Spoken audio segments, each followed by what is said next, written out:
Hello viewers, আজ আমরা জানবো মরুভূমির বুকে লুকিয়ে থাকা এক রহস্যময় প্রাণী সম্বন্ধে, যার নাম সান্ডা। আপনারা সবাই অবশ্যই এই নামটি ইতিমধ্যে শুনেছেন। বর্তমানে এটা খুবই আলোচিত বিষয়।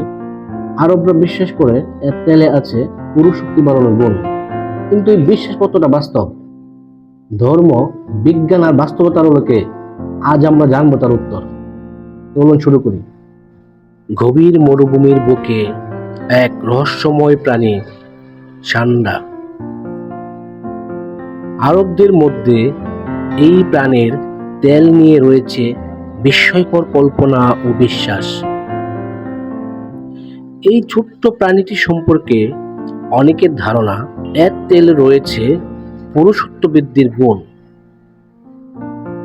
কিন্তু বিজ্ঞান কি বলে? হাদিস অনুযায়ী সান্ডা খাওয়া হারাম নয়, বরং মাকরুহ হিসেবে গণ্য করা হয়। যদিও কিছু আলেম মনিটর লিজার্ড বা গুইসাপকে হারাম বলেছেন। প্রাচীন ভারতের আয়ুর্বেদেও ছিল এর ব্যবহার।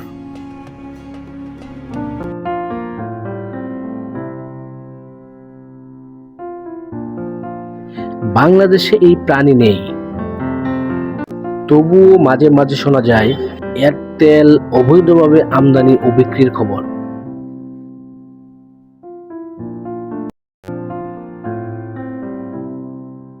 অনেকেই একে মনে করেন পুরুষ শক্তির জাদুকরী চাবি। তবে এই বিশ্বাস কতটা বাস্তব? এই ব্যবসা কি বৈধ, নাকি শুধুই ভ্রান্ত ধারণা? তবুও আজও বিশ্বাস টিকে আছে অনেকের মনে। তাহলে আপনি কি করবেন? বিজ্ঞানের পথে না বিশ্বাসের পথে হাঁটবেন আপনি?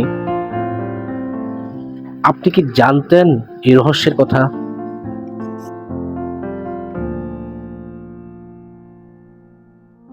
প্রিয় দর্শক, বিশ্বাস মানুষকে পরিচালনা করে, তবে অন্ধবিশ্বাস নয়।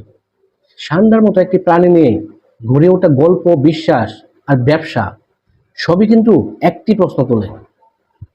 আমরা কি আদৌ প্রশ্ন করতে শিখেছি, নাকি শুধু শুনে মেনে নিচ্ছি? আপনি কোন দলের? বিশ্বাসের পক্ষে না যুক্তির পক্ষে? কমেন্টে অবশ্যই আপনার মতামত দিন। আর যদি ভিডিওটি ভালো লেগে থাকে তবে লাইক করেন, ফলো করেন এবং অবশ্যই শেয়ার করতে বলবেন না। আমি মাকসুদ আজকের মতো বিদায় নিচ্ছি। দেখা হবে পরবর্তী ভিডিওতে নতুন কোনো প্রশ্ন এবং সত্যের সন্ধানে, ইনশাআল্লাহ।